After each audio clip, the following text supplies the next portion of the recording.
My to family welcome back to my channel ವೇಕಂಟ್ ಆರ್ವೇತ್ ನಿಖಿತಾ. ಇವತ್ತಿನ ಟಾಪಿಕ್ ಏನಂದ್ರೆ, ನಿನ್ನೆ ರಾತ್ರಿ ನಿಮ್ಮ ವ್ಯಕ್ತಿ ಏನು ಯೋಚನೆ ಮಾಡ್ತಿದ್ರು? Late night thoughts of your person.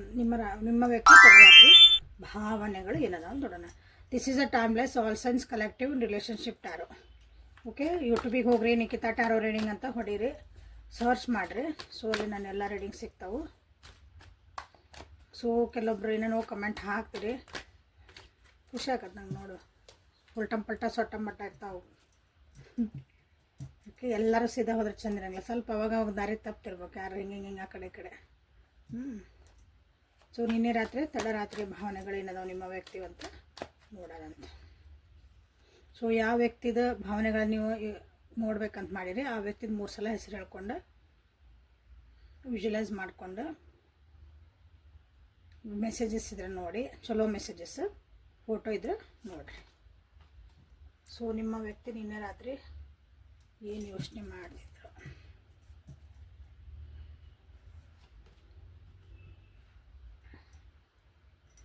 Guidance, compromise, the source. Okay, so guidance ಇದು ಕ್ಲಾರಿಫಿಕೇಶನ್ ಮಾಡೋಣ ಅಂತ, ಜಸ್ಟ್ ಕ್ಲಾರಿಫೈ, ಅಂಡರ್ಸ್ಟ್ಯಾಂಡಿಂಗ್. ಓಕೆ, ರ್ಯಾಪ್ನೆಸ್. ಪರ್ಸ್ನಲ್ ರೀಡಿಂಗ್ ಯಾರಿಗೆ ಬೇಕಲ್ಲ ಅವ್ರು ವಾಟ್ಸಪ್ಪಿಗೆ ಮೆಸೇಜ್ ಮಾಡ್ಕೋಬೇಕು. ಅಲ್ಲಿ ಡೀಟೇಲ್ಸ್ ಇರ್ತೈತಿ, ಟೈಮಿಂಗ್ ಕೊಡ್ತಾನೆ, ಅವಾಗ ರೀಡಿಂಗ್ ಮಾಡ್ಕೋಬೋದು. ರ್ಯಾಪ್ನೆಸ್, ಇಂಟೆನ್ಸಿಟಿ. So conditioning. ಸೊ ನಿನ್ನೆ ರಾತ್ರಿ ನಿಮ್ಮ ವ್ಯಕ್ತಿ ಏನು ಯೋಚನೆ ಮಾಡ್ತಾ ಇದ್ರು ಅಂದ್ರೆ, ಓಕೆ, ಈ ಲೈಟ್ ಬೇಕಾ ನಿಮ್ಗೆ? ಇದು ಹಿಂಗೆ ಹಾಕತ್ತೆ ನೋಡ್ರಿ ಲೈಟ್. ಈಗ ಇದನ್ನು ಆಫ್ ಮಾಡೋಣ. ನಿನ್ನೆ ರಾತ್ರಿ ನಿಮ್ಮ ವ್ಯಕ್ತಿ ಏನು ಯೋಚನೆ ಮಾಡಕತ್ತಿದ್ರು ಅಂತಂದ್ರೆ, ಈ ರಿಲೇಷನ್ಶಿಪ್ ಬಗ್ಗೆ ಇನ್ನೊಂದು ಸ್ವಲ್ಪ ಅಂಡರ್ಸ್ಟ್ಯಾಂಡಿಂಗ್ ಬೇಕು. ಈ ರಿಲೇಷನ್ಶಿಪ್ ಬಗ್ಗೆ ಯಾಕೋ ಕಿರಿಕಿರಿ ಅನ್ನಿಸ್ತಾ ಐತಿ, ಎಲ್ಲೋ ನಾನು ತಪ್ಪು ಮಾಡಿದ್ನೋ ಈ ಸಂಬಂಧದೊಳಗೆ ಬಂದು ಅಥವಾ ಈ ರಿಲೇಷನ್ಶಿಪ್ ಬಂದು ಅಂತ ಸ್ವಲ್ಪ ಅದಕ್ಕೆ ಗೈಡೆನ್ಸ್ ತೊಗೊತಿರ್ಬೇಕು. ಇದ್ರ ಬಗ್ಗೆ ಏನಾದರೂ ಸ್ವಲ್ಪ ನನಗೆ ಏನಂತೀರಿ, ಇದನ್ನು ಸರಿ ಮಾಡ್ಕೋಬೇಕಂದ್ರೆ ಯಾರ್ದಾರು ಒಬ್ರದ್ದು ಹೆಲ್ಪ್ ತೊಗೋಬೇಕು, ಯಾರ ಹತ್ರನಾರು ಒಂದಿಷ್ಟು ಕೇಳ್ಕೋಬೇಕು. ನನ್ನ ಪ್ರಾಬ್ಲಮ್ಸ್ ಹಿಂಗೆ ಅದಾವು, ಅದಕ್ಕೆ ಏನು ಸೊಲ್ಯೂಷನ್ ಮಾಡಬೇಕು, ನಾ ಹೆಂಗೆ ಇದನ್ನು ಸರಿ ಮಾಡ್ಕೋಬೇಕು, ಕೌನ್ಸಿಲಿಂಗ್ ಅಂತ ಕರಿತೀವಲ್ಲ. ಸೊ ಹಂಗೆ ನಿಮ್ಮ ವ್ಯಕ್ತಿ ಯಾರ್ದೋ ಕಡೆ ಗೈಡೆನ್ಸ್ ತೊಗೋಬೇಕಂತ ವಿಚಾರ ಮಾಡಕತ್ತಿದ್ರು ನಿನ್ನೆ. ಇಲ್ಲಿ 2 ಥರ ಜನ ಅದಾರ. ಒಬ್ಬರು ಇದನ್ನು ಅಂಡರ್ಸ್ಟ್ಯಾಂಡಿಂಗ್ ಮಾಡ್ಕೊಂಡು ಈ ರಿಲೇಷನ್ಶಿಪ್ನ ಸರಿಯಾಗಿ ಮಾಡ್ಕೋಬೇಕು ಅಂತ ಗೈಡೆನ್ಸ್ ತೊಗೊಳಕ್ಕೆ ಹೊಂಟಾರ. ಅಂದ್ರೆ ಕೌನ್ಸಿಲಿಂಗ್, ಯಾರನ್ನೋ ಒಬ್ರನ್ನ ಭೇಟಿಯಾಗಿ ಯಾರ್ದೋ ಕಡೆ ಇದನ್ನ ಬಗ್ಗೆ ಮಾತಾಡಿ, ಅವ್ರು ಯಾರೂ ಆಗಿರ್ಬೋದು. ಕೆಲವೊಬ್ರು ಏನು ಮಾಡಕತ್ತಾರ ಅಂದ್ರೆ, ನಾ ಈ ಬಂಧನನ ಮುಡ್ಕೊಂಡು ಹೋಗ್ಬೇಕು, ಇದನ್ನ ನಾ ಹೊರಗೆ ಹೊರಬೇಕು, ಸ್ವಚ್ಛಂದವಾಗಿ ನಾ ಇರಬೇಕು, ನಾನು ಸ್ವತಂತ್ರವಾಗಿ ನಾ ಜೀವನ ಮಾಡ್ಬೇಕು. ಸೊ ಇಲ್ಲಿ ಇಬ್ಬರು ಥರ ಇಲ್ಲೇ ನಿಮ್ಮ ವ್ಯಕ್ತಿ ಇಬ್ಬರು ಅಂದರೆ 2 ಯೋಚನೆಗಳು ಇಲ್ಲಿ ಬರ್ತದವು. ಸೊ ಡಿಫ್ರೆಂಟ್ ಪೀಪಲಿಗೆ ಒಬ್ಬರೇ ವ್ಯಕ್ತಿ 2 ಅಂತಲ್ಲ, ಕೆಲವೊಬ್ರು ಹಿಂಗೆ ಮಾಡ್ತಿದ್ದಾರೆ, ಕೆಲವೊಬ್ರು ಹಂಗೆ ಮಾಡ್ತಿದ್ದಾರೆ. ಓಕೆ, ಯಾಕೆ ಹಿಂಗೆ ಬರಾಕತ್ತೈತಿ ಅಂತಂದ್ರೆ, ಕಾಂಪ್ರಮೈಸ್ ಮಾಡ್ಕೊಂಡು ಜೀವನ ಮಾಡಕತ್ತೀವಿ ಅಂತ ಅನ್ಸಾಕತ್ತೈತಿ. ಭಾಳ ಹೊಂದಾಣಿಕೆ ಎಷ್ಟಂತ ಅಡ್ಜಸ್ಟ್ ಆಗ್ಬೇಕು. ಅಂದ್ರೆ ಜೀವನನ ಕಳ್ಯಾಕೆ ಬಂತ, ಇಷ್ಟು ವರ್ಷ ಆಯ್ತು ಅಂತೇವಲ್ಲ, ಹಂಗೆ ಇಷ್ಟು ವರ್ಷ ಆದ್ರೂ ನಮ್ದು ಇದು ರಿಲೇಷನ್ಶಿಪ್ಪಿಗೆ ಒಂದು ಪರಿಪಕ್ವತೆ ಅನ್ನೋದು, ಒಂದು ಮೆಚುರಿಟಿ ಅನ್ನೋದು, ಒಂದು ಅಂಡರ್ಸ್ಟ್ಯಾಂಡಿಂಗ್ ಅನ್ನೋದು ಬರಲೇ ಇಲ್ಲ ಈ ರಿಲೇಷನ್ಶಿಪ್ ಒಳಗಂತ ನಿನ್ನೆ ರಾತ್ರಿ ನಿಮ್ಮ ವ್ಯಕ್ತಿ ಯೋಚನೆ ಮಾಡ್ತಾಯಿದ್ರು ನೋಡ್ರಿ. ಯಾಕೆ ಹಿಂಗೆ ಥಾಟ್ ಬರ್ಸದಾವ ಅಂತಂದ್ರೆ ಹೇಳ್ತಾನೆ, ನಿಮ್ಮಿಬ್ಬರ ನಡುವೆ ಏನಾದರೂ ಜಗಳ ಆಗಿರ್ಬೋದು, ಅಥವಾ ಅಂಡರ್ಸ್ಟ್ಯಾಂಡಿಂಗ್ ಇಲ್ಲ, ನಿಮ್ಮಿಬ್ಬರ ನಡುವೆ ಒಂದು ಸಾಮರಸ್ಯ ಅಂತ ಇರೋದಲ್ಲ, ಒಂದು ಜೀವನದೊಳಗಿಂದ ಒಂದು ಎಕ್ಸೈಟ್ಮೆಂಟ್, ಒಂದು ಖುಷಿ, ಒಂದು ನೆಮ್ಮದಿ, ಸಮಾಧಾನ, ಒಂದು ಗ್ರೋತ್, ಅದು ಯಾವುದೂ ಇಲ್ಲಿ ಕಾಣ್ತಾ ಇಲ್ಲ ಅಂತ ಅನಿಸುತ್ತೆ. ಹಾಗಾಗಿ ಈ ಯೋಚನೆ ಎಲ್ಲ ಬರ್ತದಾವು ನಿಮ್ಮ ವ್ಯಕ್ತಿ. ನಿನ್ನೆ ಅವರು ಗಿವ್ ಅಪ್ ಮಾಡಕತ್ತಿಲ್ಲ. ಇಲ್ಲಿ ಭಾಳ ಜನ ಗಿವ್ ಅಪ್ ಮಾಡಕತ್ತಿಲ್ಲ, ಅಂದರೆ ಬಿಟ್ಟು ಬಿಡ್ಬೇಕಿದ್ದು ಅನ್ನಕತ್ತಿಲ್ಲ, ಸುಧಾರಿಸ್ಕೋಬೇಕಂತನ ಭಾಳ ಜನ ದಾರಿ ಹುಡುಕ್ತದಾರ. ಅದು ಮತ್ತೆ ವಾಪಸ್ ಇದಕ್ಕೆ ಒಂದು ಎಕ್ಸೈಟ್ಮೆಂಟ್ ಇರಬೇಕು, ಮತ್ತು ವಾಪಸ್ ಅದು ಹೆಂಗೆ ಖುಷಿ ಇತ್ತು ಮೊದಲು, ಒಂದು ಸಮಾಧಾನ ಇತ್ತು, ಒಂದು ಇಂಟೆನ್ಸಿಟಿ ಹೆಂಗೆ, ಇದ್ರಾಗ ಒಂದು ಎನರ್ಜಿ ಲೆವೆಲ್ ಹೆಂಗೆ ಜಾಸ್ತಿ ಇತ್ತು ಇದ್ರೊಳಗೆ, ಅದನ್ನು ವಾಪಸ್ ತರಬೇಕು ಅನ್ನೋದನ್ನು ನಿಮ್ಮ ವ್ಯಕ್ತಿ ನಿನ್ನೆ ಅದನ್ನು ಯೋಚನೆ ಮಾಡೋದನ್ನ ಭಾಳ ತೀವ್ರತೆಯಿಂದ ಯೋಚನೆ ಮಾಡ್ತಿದ್ದಾರೆ. ನಿಮ್ಮ ನೆನಪಾಗ್ತಾ ಐತಿ, ಒಂದು ನೀವಿಬ್ಬರು ಕಳೆದಂಥ ಒಂದು ಇಂಟಿಮೇಟ್ ಅಥವಾ ಒಂದು ಪರ್ಸ್ನಲ್ ಒಂದು ಟೈಮ್ ಏನು ಕಳೆದಿರಲ್ಲ ನೀವು, ಒಂದನ್ನು ಯೋಚನೆ ಮಾಡ್ತಾಯಿದ್ರು. ಅದನ್ನು ವಾಪಸ್ ತರಬೇಕು ನಮ್ಮ ಜೀವನದಾಗ ಅನ್ನೋದನ್ನು ಯೋಚನೆ ಮಾಡ್ತಾಯಿದ್ರು ನಿಮ್ಮ ನಿನ್ನ ವ್ಯಕ್ತಿ. ಜೀವನ ಕಾಂಪ್ರಮೈಸ್ ಅಂತ ಅನ್ನಿಸ್ಕೋಬಾರ್ದಿಲ್ಲ. ಓಕೆ, ಅಂದರೆ ಭಾಳ ಹೊಂದಾಣಿಕೆ. ನಾನೇ ಸುಧಾರಿಸ್ಕೊಳಕತ್ತೀನಿ ಎದುರಿಗಿರೋ ನನ್ನನ್ನು ಅರ್ಥ ಮಾಡ್ಕೋವಲ್ರು ನೋಡಿ ನನ್ನ ವ್ಯೂವರ್ಸ್. ಯಾಕಂದ್ರೆ ನಾವು ಮನುಷ್ಯರು, ನನ್ನ ವ್ಯೂವರ್ಸ್ ಅಂದ್ಕೊಳ್ಳೆ ನಾ ಎಲ್ಲರಿಗೂ ನಿಮ್ಮ ತಲೆ ಮ್ಯಾಗೆ ಇಟ್ಕೊಂಡು ಕುಂದ್ರಕ್ಕಾಗಲ್ಲ. ಸೊ ನೀವು ಮನುಷ್ಯರು, ನಿಮ್ಮ ವ್ಯಕ್ತಿನೂ ಮನುಷ್ಯರು. So we are human beings. So ಎಲ್ಲರಿಗೂ ಭಾವನೆಗಳು, ಎಲ್ಲರೂ ಏಳು ಬೀಳು ಎಲ್ಲ ಇರ್ತಾವೆ. ಸೊ ಇಲ್ಲಿ ನಿಮ್ಮ ವ್ಯಕ್ತಿ ಹಿಂಗೆ ಅನ್ಸಂಬಂಧ. ಸೊ ನೀವೇನು ಸುಧಾರಿಸ್ಕೋಬೇಕು? ಕಾಂಪ್ರಮೈಸ್ ಅಂಡರ್ಸ್ಟ್ಯಾಂಡಿಂಗ್ ಯಾಕೆ ಬರಾಕತ್ತಿಲ್ಲ, ಕಾಂಪ್ರಮೈಸೇ ಯಾಕೆ ಮಾಡ್ಕೋಬೇಕು ಅನ್ನೋಕತ್ತಾರ ನಿಮ್ಮ ವ್ಯಕ್ತಿ. ಯಾಕಂದ್ರೆ ಕೆಲವೊಬ್ರಿಗೆ ಸಾಕಾತ್ ನನಗೆ ಅಂತಲೇ ಅವ್ರಿಗೆ ಅನ್ನಿಸ್ತಾ ಐತಿಲ್ಲ. ಸೊ ಯಾಕೆ ಅನ್ನಿಸ್ತಾ ಐತಿ ಅಂತ ನೋಡೋಣಂತ. ಸೊ ನಿನ್ನೆ ರಾತ್ರಿ ನಿಮ್ಮ ವ್ಯಕ್ತಿ ಏನು ಯೋಚನೆ ಮಾಡ್ತಿದ್ರು, ತಡರಾತ್ರಿಯ ಭಾವನೆಗಳು ಹಂಗಂದು ನಿಮ್ಮನ್ನು ಮಿಸ್ ಮಾಡ್ಕೊತಿದ್ರು. ಕೆಲವೊಂದು ಹೆಂಗೆ ಮಿಸ್ ಮಾಡ್ಕೊಂಡು ನೀವು ದೂರ ಇದ್ರೆ ಮಿಸ್ ಮಾಡ್ಕೊತಾರೆ, ಪಕ್ಕಕ್ಕಿದ್ರೂ ನಿಮ್ಮನ್ನು ಮಿಸ್ ಮಾಡ್ಕೊಳೋ ಚಾನ್ಸಸ್ ಐತಿಲ್ಲ. ಯಾಕಂದ್ರೆ ಅಂಥದ್ದೊಂದು ನಿಮ್ಮ ಇಬ್ಬರು ನಡುವೆ ಅಂಡರ್ಸ್ಟ್ಯಾಂಡಿಂಗು, ಅದೊಂದು ಫೈರ್ ಅಂತ ಹೇಳ್ತೀವಲ್ಲ ನಾವು ಒಳಗೆ, ಅದೊಂದು ಪ್ರೀತಿಯ ಫೈರ್, ಅದು ಇಲ್ಲಿ ಕಾಣಕತ್ತಿಲ್ಲ. ಅದು ಕಳೆದು ಹೋಗ್ಬಿಡ್ತಾನೆ ಅಂತ ಅವ್ರಿಗೆ ಅನ್ನಿಸ್ತಾ ಐತಿ. ಸೊ ಕಾಂಪ್ರಮೈಸ್ ಯಾಕೆ ಬಂದಿತ್ತಿಲ್ಲ ನೋಡೋಣ ಅಂತ. ಅಂಡರ್ಸ್ಟ್ಯಾಂಡಿಂಗ್ ಯಾಕೆ ಬಂತು?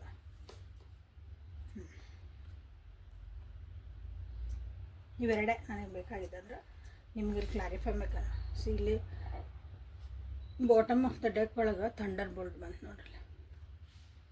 ಏನೋ ಆಗಬಾರ್ದು ಆಗೈತೆ ನಿಮ್ಮಿಬ್ಬರ ಮಧ್ಯೆ, ಆಗಬಾರ್ದು ವಿಷಯಗಳಾಗ್ಯಾವು, ಆಗಬಾರ್ದು ಸಡನ್ನಾಗಿ ಒಂದು ಮಾತುಕತೆ ನಡೆದವು, ಸಡನ್ನಾಗಿ ಮನಸ್ಸು ದೂರ ಆಗ್ಯಾವು, ಮನಸ್ಸು ಮುರಿದು ಹೋಗೈತಿ, ಮನೆಗಳು ಮುರಿದು ಹೋಗ್ಯಾವು. ಅಂದ್ರೆ ನೀವು ಒಂದು ಮನೆಗೆ ಹೋಗಿರಿ, ಅವ್ರ ಮನ್ಯಾಗ ಅಂದಾರ, ಮನೆ ಬಿಟ್ಟು ಹೋಗಿರಿ, ಡೈವರ್ಸು, ಬ್ರೇಕಪ್ಸು, ನೋ ಕಾಂಟ್ಯಾಕ್ಟು, ಜೊತೆಗಿದ್ರೂ ಮಾತಾಡೋಂಗಿಲ್ಲ, ಜೊತೆಗಿದ್ರೂ ದೂರ ಇದ್ದಂಗೆ ಫೀಲ್ ಆಗೋದು, ಅಂಥದ್ದೆಲ್ಲ ಭಾಳ ಆಗೈತಿಲ್ಲ ಭಾಳ ಜನರಿಗೆ ನೋಡ್ರಿ. ಅದನ್ನು ಸರಿ ಮಾಡ್ಕೋಬೇಕು. ನೋಡಿ ಅಂಡರ್ಸ್ಟ್ಯಾಂಡಿಂಗ್ ಬರಬೇಕು. ಇಂಟಿಗ್ರೇಷನ್ ಕಾರ್ಡ್ ಬಂತು ಇಲ್ಲಿ. ನಾನು ಕಾಂಪ್ರಮೈಸ್ ಅಂತ ತೊಗೊಂಡಾಗ ನಿಮಗಿಲ್ಲ ಎಕ್ಸ್ಪೀರಿಯನ್ಸಿಂಗ್ ಬಂತು. ಜೀವನನ ನಾವು ಅರ್ಥ ಮಾಡ್ಕೋಬೇಕು. ಜೀವನನ ನಾವು ತಪ್ಪು ಸರಿ ಎಲ್ಲನೂ ನಾವಿಲ್ಲ ಕಲಿಬೇಕು. ಲೈಫ್ ಲೆಸನ್ಸನ್ನು ಬಗ್ಗಿ ತಗ್ಗಿ ಹೋಗೋದು ಕಲಿಬೇಕು. ಟೈಮಿಂಗ್ ಸರಿಯಾಗಿ ನಾವು ಅದನ್ನು ಹೊಂದಾಣಿಕೆ ಮಾಡ್ಕೋಬೇಕು. ಯಾವಾಗ ಮಾತಾಡಬೇಕು, ಯಾವಾಗ ಮಾತಾಡಬಾರ್ದು ಅಂತಂದು ಯೋಚನೆ ಮಾಡಾಕತ್ತಿದ್ರೆ ಕಾಂಪ್ರಮೈಸ್ ಯಾಕೆ ಆಗಾಕತ್ತಿಲ್ಲ, ಇಲ್ಲಿ ಯಾಕೆ ಹಂಗೆ ಅನ್ಸಾಕತ್ತೈತಿ ಅಂದಾಗ. ಸೊ ಇಲ್ಲಿ ಅಂಡರ್ಸ್ಟ್ಯಾಂಡಿಂಗ್ ತೆಗೆದಾಗ ಇಲ್ಲಿ ಇಂಟಿಗ್ರೇಷನ್ ಬಂತು. ಸೊ ಇಲ್ಲೊಂದು ನಿಜವಾಗ್ಲೂ ಇಬ್ಬರು ವ್ಯಕ್ತಿತ್ವಗಳು, ಇಬ್ಬರದು ಒಂದು ಗುಣ, ನಡತೆ, ಸ್ವಭಾವ ಎಲ್ಲ ಡಿಫ್ರೆಂಟ್ ಇರ್ಬೋದಿಲ್ಲ. ಬಟ್ ಆದ್ರೂ ನೀವು ಒಂದು opposite poles attract each other ಅಂತಾರಲ್ಲ, ಹಂಗೆ ನೀವು ಇಬ್ಬರ ಜೊತೆಗೆ ಇರಬೇಕು ಅಂತ ಅವ್ರ ಆಸೆ. ಇಬ್ಬರೂ ಹೊಂದಾಣಿಕೆ ಮಾಡಿಕೊಂಡು ಶಿವಶಕ್ತಿ ಹಂಗೆ ಮಸ್ಕ್ಯುಲೈನ್ ಆ್ಯಂಡ್ ಫೆಮಿನೈನ್ ಎನರ್ಜಿ ನಿಮ್ದು ಏನೈತಲ್ಲ ಅದು ಎರಡೂ ಹೊಂದ್ಕೊಂಡು ಹೋದ್ರೆ, ಅಥವಾ ಇಬ್ಬರೂ ಜೊತೆ ಹೋದ್ರೆ ನಿಮ್ಮದು ಲೈಫ್ ಭಾಳ ಚೆನ್ನಾಗತ್ತೆ ಅಂತ ನಿಮ್ಮ ವ್ಯಕ್ತಿಗೆ ಅನ್ನಿಸ್ತೈತಿ. ಆ ಅಂಡರ್ಸ್ಟ್ಯಾಂಡಿಂಗ್ ಬರ್ಬೇಕಂದ್ರೆ ನಾ ಏನು ಮಾಡ್ಬೇಕು, ಇದಕ್ಕೆ ಸರಿ ಹೆಂಗೆ ಮಾಡ್ಕೋಬೇಕು. ಇಷ್ಟು ವರ್ಷ ಜರ್ನಿ, ಇಷ್ಟು ಜನ ಬಂದಿದ್ದಂಥ ಜರ್ನಿ, ಇಷ್ಟು ದಿನ ಒಂದು ಅಂಡರ್ಸ್ಟ್ಯಾಂಡಿಂಗ್ ಬರೋಂಥ ಜರ್ನಿ, ಇಷ್ಟು ಚಂದಿದ್ದ ಜರ್ನಿ, ಸಡನ್ನಾಗಿ ಏನೋ ಒಂದು ವಿಷಯಗಳು ಆದವು ಅಂತಂದ್ರೆ ಅದನ್ನು ಬಿಟ್ಕೊಡೋಕ್ಕಾಗಲ್ಲ ಅಂತ ನಿಮ್ಮ ವ್ಯಕ್ತಿಗೆ ಅನ್ನಿಸ್ತೈತಿ. So claim integration. ನಿಮ್ಮ ವ್ಯಕ್ತಿ ಜೊತೆ ನೀವು ಇರಲೇಬೇಕು, ನನಗೆ ಬೇಕು, ನಾನು ಆ ವ್ಯಕ್ತಿ ಜೊತೆ ಮತ್ತೆ ಜೀವನ ಮಾಡಬೇಕ್ರಿ ನಾವು ಅಂತ ಅನ್ನೋರು ಇಂಟಿಗ್ರೇಷನ್ ಮಾಡಿರಿ. ಇಲ್ಲರಿ ನನಗೆ ಮಾಡಂಗೆ ಆಗಿಲ್ಲರಿ ಅವ್ರ ಜೊತೆಗೆ, ನಮ್ಮ ಪಾಡಿ ನಾವು ಇರ್ತೇವೆ. ರೀಡಿಂಗ್ ಏನೋ ನೋಡಿದ್ವಿ, ಬಟ್ ನಮ್ಮ ಪಾಡಿ ನಾವು ಜೀವನ ಮಾಡ್ತೇವೆ, ಸಾಕಾಗ್ಯದ್ರೇ ಥಂಡರ್ ಬೋಲ್ಟ್ ಮಾಡಿರಿ. ನಿಮ್ಮ ಮನಸ್ಸಿಗೆ ಹೆಂಗೆ ಅನಿಸುತ್ತೋ ಆ ಎನರ್ಜಿ ನೀವು ಇಲ್ಲೇ ಕ್ಲೇಮ್ ಮಾಡ್ಕೊಳ್ರಿ. ಸೊ ಇಲ್ಲಿವರೆಗೂ ವಿಡಿಯೋ ನೋಡಾಕತ್ತಿದ್ರಿ, ರೀಡಿಂಗ್ ನೋಡಾಕತ್ತಿದ್ರಿ ಅಂದರೆ ಲೈಕ್ ಮಾಡಿ, ಶೇರ್ ಮಾಡಿ, ಸಬ್ಸ್ಕ್ರೈಬ್ ಮಾಡಿಕೊಂಡು ಎನರ್ಜಿ ಕ್ಲೇಮ್ ಮಾಡ್ಕೊಳ್ರಿ. ಸೊ ನಿನ್ನೆ ರಾತ್ರಿ ತಡರಾತ್ರಿಯ ಭಾವನೆಗಳು, ನಿಮ್ಮ ವ್ಯಕ್ತಿ ಲೇಟ್ ನೈಟ್ ಥಾಟ್ಸ್ ಏನಿದೆ ಅಂತ. ಸೊ ಹಿಡನ್ ಫೀಲಿಂಗ್ಸಿಂದ ನೋಡೋಣ ಅಂತ.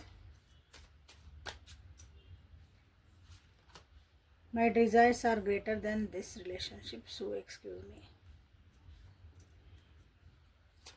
ನಾಲ್ಕು ಕಾರ್ಡ್ ತೆಗಿತಾನೆ ಅಷ್ಟೆ. Suppression might bring down our ego and anger. I like my freedom more than you. I am over possessive for you. Anger is the outcome last year. ಭಾಳ ಸಿಟ್ಟು ಮಾಡಿರ್ಬೇಕಿಲ್ಲ, ಭಾಳ ಜಗಳ ಮಾಡಿರ್ಬೇಕು, ಸಿಟ್ಟಿನ ವೇಳೆ ಒಳಗೆ ಏನೋ ಮಾತಾಡಿರ್ಬೇಕು ನಿಮ್ಮ ವ್ಯಕ್ತಿ ಇಲ್ಲ, ಅಥವಾ ನೀವು ಮಾತಾಡಿರ್ಬೇಕು. ಸೊ ಇಲ್ಲವ್ರು ಹೇಳ್ತದ ನಿಮ್ಮ ವ್ಯಕ್ತಿ, ನಾ ಏನಷ್ಟು ಸಿಟ್ಟೊಂದು ಏನು ಮಾತಾಡಿದೆ, ನಂದು ಒಂದು ಔಟ್ಕಮ್ ಏನಿತ್ತು, ಸಿಟ್ಟು ಅದು ರೋಷ ಇತ್ತಲ್ಲ, ನಿನ್ನ ಮೇಲೆ ಭಾಳ ಪೊಸೆಸಿವ್ ಅದೇ ನಾನು. ಅದನ್ನ ಅರ್ಥ ಮಾಡ್ಕೋಬೇಕಾಗಿತ್ತು, ಅಥವಾ ಒಂದಂಥ ಘಟನೆಗಳು ನಡೆದ್ವು ಅಂತ ನೀವು ಇಲ್ಲಿ ಹೇಳ್ತಿದ್ದಾರೆ. ಕೆಲವೊಬ್ರು ಇಲ್ಲಿ ಹೇಳ್ತಿದ್ದಾರೆ ಭಾಳ ಜನ, ನನ್ನ ಜೀವನದಾಗಿನ ಗುರಿಗಳು, ನನ್ನ ಒಂದು ಆಸೆ ಆಕಾಂಕ್ಷೆಗಳು, ನಂದು ಒಂದು ಕನಸುಗಳು ಈ ರಿಲೇಷನ್ಶಿಪ್ಗಿನ ಭಾಳ ದೊಡ್ಡದವು. ಸೊ ಇಲ್ಲಿ ಅದಕ್ಕೆ ಇಲ್ಲೇ ಏನು ಬಂತು, ಕಾಂಪ್ರಮೈಸ್ ಅಂತ ಬಂತು. ಜೊತೆಗಿರಬೇಕು. ಹೆಂಗಿರ್ಬೇಕಂದ್ರೆ ಒಂದು ಫ್ರೀಡಮ್ ಒಳಗೆ ನಮ್ಮದೇ ಆದಂಥ ಒಂದೊಂದು ಸ್ಪೇಸ್ ಕೊಟ್ಕೊಂಡು ಇಡಬೇಕು. ಯಾವಾಗಲೂ ಹಿಂಗೆ ಕಟ್ ಹಾಕ್ದಾಗ ಇರೋಕ್ಕೆ ಆಗಲ್ಲ. ಅಂದರೆ ನಿಮ್ಮನ್ನು ಬಿಟ್ಟು ಕೊಡೋಕ್ಕಾಗಲ್ಲ ಅವರಿಗೆ. ಬಟ್ ನೀವು ಭಾಳ ಕಿರಿಕಿರಿ ಮಾಡಕ್ಕೆ ನೀ ಹಿಂಗೆ ಕುಂತು ಹಿಂಗೆ ನಿಂತಿಂದ್ರೆ ಅಂದ್ರೆ ಅವ್ರದ್ದು ಏನೋ ಒಂದು ಡಿಸೈರ್ಸ್ ಅದಾವೆ, ಅವ್ರು ಏನೋ ಒಂದು ಆಸೆಗಳದಾವೆ, ಅವ್ರ ಜೀವನದಾಗ ಏನೋ ಒಂದು ಗುರಿಗಳದಾವೆ. ಅದಕ್ಕೆ ನೀವು ತಡೆ ಆಗಬಾರ್ದು. ಸಪೋರ್ಟಿವ್ ಆಗಿರ್ಬೇಕು ಯಾವಾಗ್ಲೂ. ಓಕೆ, ಸೊ ಅದನ್ನೆಲ್ಲಿ ಕೇಳ್ಕೊತಿದ್ದಾರೆ. ನನ್ನ ಡಿಸೈರ್ಸ್ ಅಂದ್ರೆ ನನ್ನ ಜೀವನದಾಗ ಅದೇ ಗುರಿ ಫಸ್ಟು. ಇದು ಸರಿ ಇಲ್ಲಾಂದರೆ ಎಕ್ಸ್ಕ್ಯೂಸ್ ಮೀ ಅಂದರೆ ಸರಿ, ನಮ್ಮೊಂದು ಹೋಗ್ತಾನೆ ಅಂತ ಹೇಳ್ತಿದ್ದಾರೆ. ಈ ಒಂದು ಸಪ್ರೇಷನ್ ಒಳಗೆ ಇದ್ಬೋದು, ಅಥವಾ ನಾವು ಒಂದು ಸಪ್ರೇಷನ್ ಒಳಗೆ ಹೋದ್ವಿ ಅಂದ್ರೆ, ಇಬ್ಬರು ದೂರ ಆದ್ವಿ ಅಂದ್ರೆ ಒಂದು ಸ್ವಲ್ಪ ನಮಗೆ ನಾವು ಟೈಮ್ ಕೊಟ್ಕೊಂಡ್ರೆ ನಮ್ಮ ಈಗೋ, ನಮ್ಮ ಸಿಟ್ಟು, ನಮ್ಮ ಸೊಕ್ಕು, ಅಹಂಕಾರ ಎಲ್ಲ ಸ್ವಲ್ಪ ಕಮ್ಮಿನೂ ಆಗಬಹುದನ. ನಮಗೆ ನಾವು ಒಂದು ಸ್ವಲ್ಪ ಟೈಮ್ ಕೊಟ್ಕೊಂಡು ಸುಮ್ಮನೆ ಇದ್ವಿ ಅಂದ್ರೆ, ದೂರ ಇದ್ವಿ ಅಂದ್ರೂ ಅದನ್ನು ಆಗಬಹುದನ ಅಂತ ಅದನ್ನು ಟ್ರೈ ಮಾಡೋಣ ಅಂತ ಯೋಚನೆ ಮಾಡ್ತಿದ್ದಾರೆ. ಆಗೇನು ಹೇಳ್ತಿದ್ದಾರೆ, ನನ್ನ ಫ್ರೀಡಮ್ ನನಗೆ ಭಾಳ ಮುಖ್ಯ. ನಿನ್ನ ಜೊತೆಗೆ ಅಂದರೆ ನಿನ್ನಕಿನ್ನ ನನಗೆ ನನ್ನ ಫ್ರೀಡಮ್ ಮುಖ್ಯ. ಇಲ್ಲಿ ಅದರ ಅರ್ಥ ಏನಂದ್ರೆ ನಿಮ್ಮನ್ನು ಬಿಟ್ಟು ಹೋಗ್ಬಿಡ್ತಾರ ಅಂತ ಹಿಂಗಲ್ಲ. ನಿಮ್ಮ ಬಿಟ್ಟು ಹೋದ್ರೆ ನನ್ನ ಫ್ರೀಡಮ್ ಅಂತಲ್ಲ. ಕೆಲವೊಬ್ರು ಇರ್ಬೋದು ಹಂಗೆ. ಯಾಕಂದ್ರೆ ಇಲ್ಲಿ ಇಂಟಿಗ್ರೇಷನ್ ಭಾಳ ಕಾರ್ಡ ನೀವು ಬೇಕಂತಲೇ ಹೇಳ್ತಿರೋದ್ರಿಂದ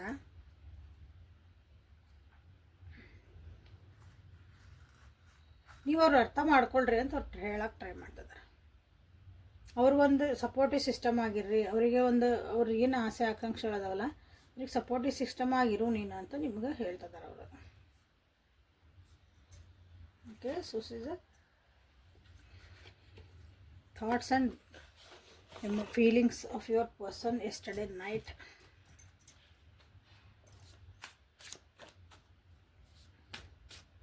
ಸೊ ಇಲ್ಲಿ ಕ್ಲೇಮ್ ಮಾಡೋವಂಥದ್ದು ಏನು ಬಂದಿಲ್ಲ. ಅವ್ರು ನಿಮ್ಗೆ ಹೇಳಕತ್ತಾರ ತಮ್ದು ಏನೈತೆ ಅಂತಂದಷ್ಟೆ. ಓಕೆ, ಸೊ ನಿಮ್ಗೆ ಅನಿಸಿರ್ಬೋದು ನಮ್ಮ ವ್ಯಕ್ತಿ ಭಾಳ ನನ್ನ ಕಡೆ ಲಕ್ಷ್ಯ ಕೊಡಲ್ರಿ, ಅವ್ರಿಗೆ ಭಾಳ ಅದು ಕೆಲಸ ಅಂತಾರೆ. ನನಗೆ ಅದೈತಿ ಇದೈತಿ ಅಂತ ಹೇಳ್ತಾರೆ. ಎಲ್ಲ ಕೆಲಸ ಇದ್ಮೇಲೂ ನಿಮ್ಗೆ ಅದ್ರ ಜೊತೆ ಹಂಚ್ಕೊತಾರೆ. ನಿಮ್ಮ ಜೊತೆಗೆ ಅದನ್ನು ಅಂದರೆ ಏನು ಮಾಡಿದೆ ನಂದು ಏನು ಸ್ವಲ್ಪ ಎಲ್ಲನೂ ಹೇಳೋಕ್ಕಾಗಲ್ಲ. ಕೆಲವೊಂದು ಸಲ ಹಂಚ್ಕೊತಾರೆ. ನಿಮಗೆ at the end of the day ನಿಮಗಾಗಿ ಒಂದು ಸ್ವಲ್ಪ ಟೈಮ್ ಕೊಡ್ತಾರೆ. ನನ್ನ ಡೇ ಇವತ್ತು ಹಿಂಗಿತ್ತು ಅಂತಂದ್ರೆ ಇಟ್ ಈಸ್ ಗುಡ್. ಇಲ್ಲ ನನಗೆ ಬರೀ ಬಿಸಿ ಅನ್ಕೊಂತ ಹೋದ್ರೆ ನೀವು ವಿಚಾರ ಮಾಡ್ರಿ. ಸೊ ಗಾರ್ಡಿಯನ್ ಏಂಜಲ್ ಮೆಸೇಜ್ ನಿಮಗೇನು ಬರ್ತೈತೆ ನೋಡೋಣ ಅಂತ ನನ್ನ ವ್ಯೂವರ್ಸಿಗೆ. ಸೆಲ್ಫ್ ರಿಫ್ಲೆಕ್ಷನ್ ನಾ ಲಾಸ್ಟ್ ಏನು ಹೇಳಿದ್ನಲ್ಲ ಅದ್ರದ್ದು ಇದು ಕಾರ್ಡ್, ಅದಕ್ಕೆ ಬಂತು ನೋಡ್ರಿ ನಿಮಗೆ ಉತ್ತರ. ವಿಚಾರ ಮಾಡಿರಿ ಅಂತ ಇಲ್ಲಿ ಬಂದುಬಿಡ್ತು. ಅದು self reflection, gratitude. One more card, Joy. 54, 20, 24, 14.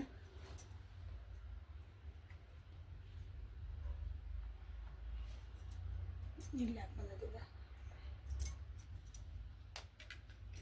Self reflection. ಇಲ್ಲಿ ನಿಮ್ಮನ್ನು ನೀವು ನೋಡ್ಕೊಳ್ರಿ ಅಂತ ಹೇಳ್ತಿದ್ದಾರೆ. ನೀವೇನು ಯೋಚನೆ ಮಾಡ್ತಿದ್ದೀರಿ, ನಿಮ್ಮನ್ನು ನೀವು ನೋಡ್ಕೊಳ್ರಿ ಅಂದ್ರೆ ಕನ್ನಡಾಗ ಹೋಗಿ ನಾ ಹೆಂಗೆ ಚಂದ ಕಾಣ್ತಿದ್ದೇನೆ ನೋಡೋದಲ್ಲ. ನಿಮ್ಮನ್ನು ನೀವು ನೋಡ್ಕೊಳ್ರಿ ಅಂದ್ರೆ ನಾ ಏನು ಥಾಟ್, ನಾ ಏನು ಯೋಚನೆ ಮಾಡ್ತಿದ್ದೀನಿ, ನನ್ನ ಜೀವನದಾಗ ಏನು ಆ್ಯಕ್ಷನ್ ತೊಗೊತಿದ್ದೀನಿ, ಏನು ಡಿಸಿಷನ್ ಮಾಡ್ತಿದ್ದೀನಿ, ನಾ ಹೆಂಗೆ ಒಂದು ಸಿಚುವೇಶನಿಗೆ ನಾನು ರೆಸ್ಪಾಂಡ್ ಮಾಡ್ತಿದ್ದೀನಿ, ಅಥವಾ ಏನಾದ್ರು ಕೆಲವೊಂದು ವಿಷಯಗಳಿಂದ ನಾನು ಏನಾದರೂ ಜೀವನದಾಗ ಕಲಿತ್ನ. That is called self reflection. ನಮ್ಮನ್ನು ನೋಡ್ಕೊಳೋದು, ಜೀವನದಾಗ ನಾವು ಎಲ್ಲಿಂದ ಬಂದ್ವಿ, ಹೆಂಗೆ ಬಂದ್ವಿ, ಏನು ಅರ್ಥ ಮಾಡ್ಕೊಂಡ್ವಿ, ನಮ್ಮನ್ನು ನಾವು ಅಪ್ಡೇಟ್ ಆದ್ವಿ, ಎಷ್ಟು ಬಗ್ಗಿದ್ವಿ, ಎಷ್ಟು ತೆಗಿದ್ವಿ, ನಮ್ಮ ಬೌಂಡ್ರೀಸ್ ಎಷ್ಟು ಹಾಕ್ಕೊಂಡ್ವಿ, ಎಲ್ಲನೂ ಸೆಲ್ಫ್ ರಿಫ್ಲೆಕ್ಷನ್ ಒಳಗೆ ಬರ್ತೈತಿ. ಅದನ್ನು ನೀವು ನೋಡ್ಕೊಳ್ರಿ ಅಂತ ನಿಮಗೆ ಹೇಳ್ತಿದ್ದಾರೆ.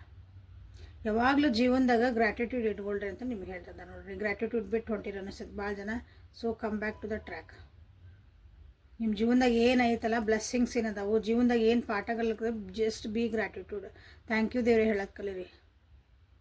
ಅದು ಪ್ರತಿ ಸಲ ವಿಡಿಯೋಸ್ ಒಳಗೆ ನಾನು ಹೇಳಿ ಬಂದಾಗ ಒಂದು ಸಲ ಅಥವಾ ಪರಿಸ್ಥಿತಿ ಏನೇನೋ ಒಂದು ಸಿಚುವೇಶನ್ ಬಂದಾಗ ನಿಮ್ಗೆ ಹೇಳ್ತೀನಿ, ಗ್ರ್ಯಾಟಿಟ್ಯೂಡ್ ಇಟ್ಕೊಳ್ರಿ. Say thank you to everything you have in your life. ಜಗಳ ಮಾಡೋಕ್ಕೊಬ್ರು ಪಾರ್ಟ್ನರ್ ಅದಾರ, ಬ್ರೇಕಪ್ ಮಾಡ್ಕೊಳಕ್ಕೊಬ್ರು ಪಾರ್ಟ್ನರ್ ಅದಾರ. It is also blessing. ಎಷ್ಟೋ ಮಂದಿಗೆ ಅದು ಇರೋಂಗಿಲ್ಲ. ಓಕೆ, ಪಾಸಿಟಿವ್ ಒಳಗೆ ತೊಗೋರಿ ಎಲ್ಲನ. ಓಕೆ. ಸೊ ಹಿಂಗಂದ್ರೆ ನೋಡ್ರಿ, ಚೂಸ್ ನಗ್ತೀರಿ ಮೇಡಮ್ ಅಂತೀರಿ, ಎಸ್ ಇಲ್ಲಿ ಜಾಯ್ ಐತಲ್ಲ, ಮತ್ತು ಎಲ್ಲದ್ರಾಗೂ ಖುಷಿ ಕಂಡ್ರಲ್ಲ. ನನಗೆ ಜಗಳ ಮಾಡೋಕೆ ಒಂದು ಪಾರ್ಟ್ನರ್ ಅದಾರ, ನನ್ನ ಬ್ಲಾಕ್ ಮಾಡಿ ಅನ್ಬ್ಲಾಕ್ ಮಾಡೋಕ್ಕಾರ ಒಬ್ರು ಅದ. ಎಲ್ಲನೂ ಪಾಸಿಟಿವ್ ತೊಗೊಳ್ರಿ. ಬಟ್ ಇದ್ರೊಳಗೆ ನಾ ಏನು ಕಲಿತದನಿ, ಸೆಲ್ಫ್ ರಿಫ್ಲೆಕ್ಷನ್, ನಾನೇನು ಮಾಡ್ಬೇಕಿಂತ ಪರಿಸ್ಥಿತಿ ಒಳಗೆ, ನಾ ಅದಕ್ಕೆ ಹೆಂಗೆ ಅದು ಹೆಂಗೆ ನಾ ರೆಸ್ಪಾಂಡ್ ಮಾಡಬೇಕು, ನೀವು ಅದನ್ನು ತಿಳ್ಕೊಬೇಕಂತ ನಿಮಗಿಲ್ಲಿ ನಿಮ್ಮ ಗಾರ್ಡಿಯನ್ ಏಂಜಲ್ಸ್ ನಿಮಗಾಗಿ ಹೇಳ್ತಿದ್ದಾರೆ. ಸೊ ಇಲ್ಲಿಗೆ ಇದು ರೀಡಿಂಗನ್ನು ಮುಗಿಸೋಣ ಅಂತ. ಸೆಲ್ಫ್ ರಿಫ್ಲೆಕ್ಷನ್, ಗ್ರ್ಯಾಟಿಟ್ಯೂಡ್, ಜಾಯ್ ಮೂರೂ ನೀವು ಇಲ್ಲೇ ಕ್ಲೇಮ್ ಮಾಡ್ಕೋಬೋದು. ಎಲ್ಲನೂ ಒಂದಕ್ಕಿಂತ ಒಂದು ನಿಮ್ಗೆ ಜೀವನದ ಒಳ್ಳೆ ದಾರಿ ಕರ್ಕೊಂಡು ಹೋಗುವಂಥ ಕಾಡ್ಸು. ಅರ್ಥ ಮಾಡ್ಕೊಂಡ್ರೆ ಜಾಣ್ರದಿ ನನ್ನ ವ್ಯೂವರ್ಸ್ ಅರ್ಥ ಮಾಡ್ಕೊತೀನಿ. Okay. So thank you for being with me awaken tarot with Nikhita. So ದಿನ ಡೈಲಿ ಕನ್ನಡ ಟ್ಯಾರೋಂಗ್ ಇದೆ. ನಾಳೆ ಮತ್ತು ಹೊಸ ರೀಡಿಂಗ್ ಜೊತೆಗೆ ಭೇಟಿ. ಅಲ್ಲಿವರೆಗೂ take care of yourself and be happy always. Thank you.